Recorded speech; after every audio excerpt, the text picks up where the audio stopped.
కానీ ఎలా జరిగింది అంటే ఎలా ఉన్నారో కూడా నాకు ఇంటెన్సిటీ సీరియస్నెస్ నాకు తెలియలేదు. అంతా బాగుంటుంది అనుకున్నాను. చూస్తే ఇప్పుడు తనని ప్రస్తుతం హాస్పిటల్లో జాయిన్ చేశారు. బ్రాంకోస్కోపీ పెడతా ఉన్నారు. Very tragic news. పాపం తన పక్కనే కూర్చున్న క్లాస్మేట్ మొత్తం 3rd degree బర్న్స్, తినికి కూడా కొంత బర్న్స్ అని చెయ్యి మీదను కాలు మీద లోపల చాలా వరకు స్మోక్ అంతా వెళ్ళిపోయింది గుండెల లంగ్స్లోకి. దానికోసం ఇప్పుడు బ్రాంకోస్కోపీ చేస్తూ ఉన్నారు. ఆల్రెడీ ఇంకో పసిబిడ్డ కూడా చనిపోయింది. చాలా బాధ అనిపించింది. దాదాపు 30 మంది పిల్లలు ఈ సమ్మర్ క్యాంపు సంబంధించిన దురదృష్టకరమైన సంఘటన. So quiet an unfortunate incident. So ఈ క్రమంలో నాకు ప్రత్యేకించి ఈ సందర్భంగా నాకు ప్రత్యేకించి ఫోన్ చేసి గౌరవ ప్రధానమంత్రి శ్రీ నరేంద్ర మోదీ గారు నాకు ఫోన్ చేసి పరిస్థితి గురించి వాకప్ చేసి ఆయన అక్కడ సింగపూర్ మనకి ఇండియన్ హై కమిషనర్ కూడా తెలియజేసినందుకు మనస్ఫూర్తిగా ప్రధానమంత్రి నరేంద్ర మోదీ గారికి నా హృదయపూర్వక ధన్యవాదాలు తెలుపుకుంటా ఉన్నాను. అలాగే మీటింగ్లో ఉండగానే నారా చంద్రబాబు నాయుడు గారు, గౌరవ ముఖ్యమంత్రి నారా చంద్రబాబు నాయుడు గారికి ఫోన్ చేసి కూడా వాకప్ చేశారు. వారికి కూడా కృతజ్ఞతలు తెలియజేస్తాను. అలాగే నారా లోకేష్ గారికి కూడా ప్రత్యేకించి ఫోన్ చేసి అడిగారు. అలాగే హోంమంత్రి అనిత్ గారు కూడా అడిగారు. అలాగే కేటీఆర్ గారికి కూడా నా ప్రత్యేకమైన ధన్యవాదాలు తెలియజేసుకుంటున్నాను.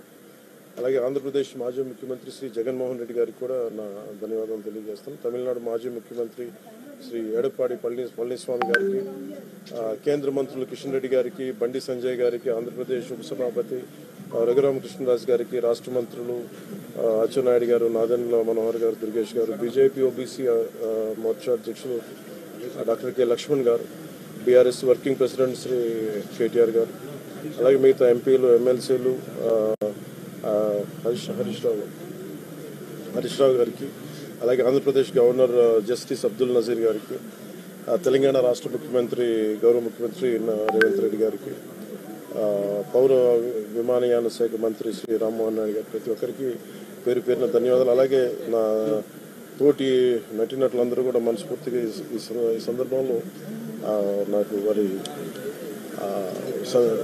వాళ్ళ సందేశాన్ని నాకు తెలియజేశారు. వాళ్ళ గుడ్ విషెస్ చెప్పారు. మనస్ఫూర్తి వారందరికీ పేరు పేరున నా ధన్యవాదాలు తెలియకుండా అలాగే నా ట్విట్టర్ అకౌంట్ ద్వారా పార్టీ ట్విట్టర్ అకౌంట్ ద్వారా అందరికీ తెలియజేస్తాను. మీ అందరికి కూడా ప్రతి ఒక్కరు అలాగే జనసేన నాయకులు, కార్యకర్తలు చాలామంది పూజా కార్యక్రమాలు నిర్వహించి త్వరగా కోలుకోవాలని చేశారు. వారికి కూడా ప్రత్యేకించి ధన్యవాదాలు. బట్ అన్ఫార్చునేట్ ఏంటంటే ఈరోజు నా పెద్ద కొడుకు అకిరా పుట్టినరోజు. అదే రోజు నా రెండో కొడుకు ఈ విధంగా జరగటం కొంత అన్ఫార్చునేట్ కోఇన్సిడెన్స్ అనిపించింది. Quite strange. బట్ ఎక్కడ ప్రోగ్రామ్స్ ఆపలేదు, మేము చేసుకుంటూ వెళ్ళిపోయాం. కానీ మేబీ ఈరోజు సాయంత్రం నేను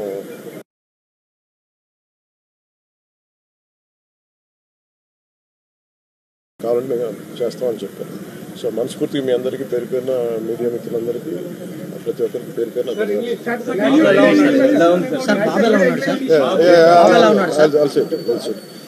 Now he is going through bronchoscopy, sir. He will be in general anesthesia. He will be going through bronchoscopy. Yeah, I think because the problem is it will have a long-term impact. Because the kind of smoke they must have inhaled, I don't know how. So it will take some time actually to get the complete details.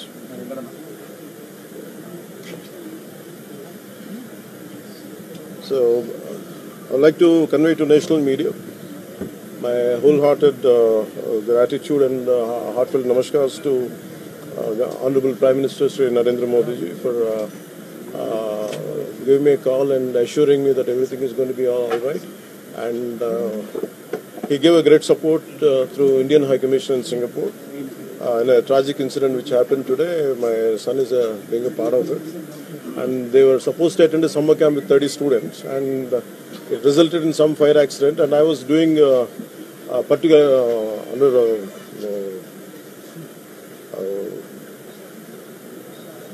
because and particularly vulnerable tribal groups related some road foundation is there, which is called Adavitalli Bata.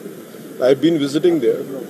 So today morning I got a call from my wife around 8ish or 8:30. This kind of incident happened. Suddenly I got a call from the school, and they asked me in a panic call. I said they asked me to come to the school. Some fire accident happened. But when I heard it, actually, I thought it was a very simple, some kind of very simple incident. But then later I realized the magnitude of that. And even when a kid had to lost life in this, and a lot of children are in a hospital right now, and my son is going through right now under, I think, under general anesthesia and going through bronchoscopy. And Honorable Prime Minister Sri Narendra Modi ji has I got a call from PMO and saying that he heard about the incident, and he said whatever has to be done from our side, it will be done. And Honorable PMO has initiated dialogue with Indian High Commissioner over there, and whatever additional whatever support could be done through them, at least try to convert them to extend it. I am very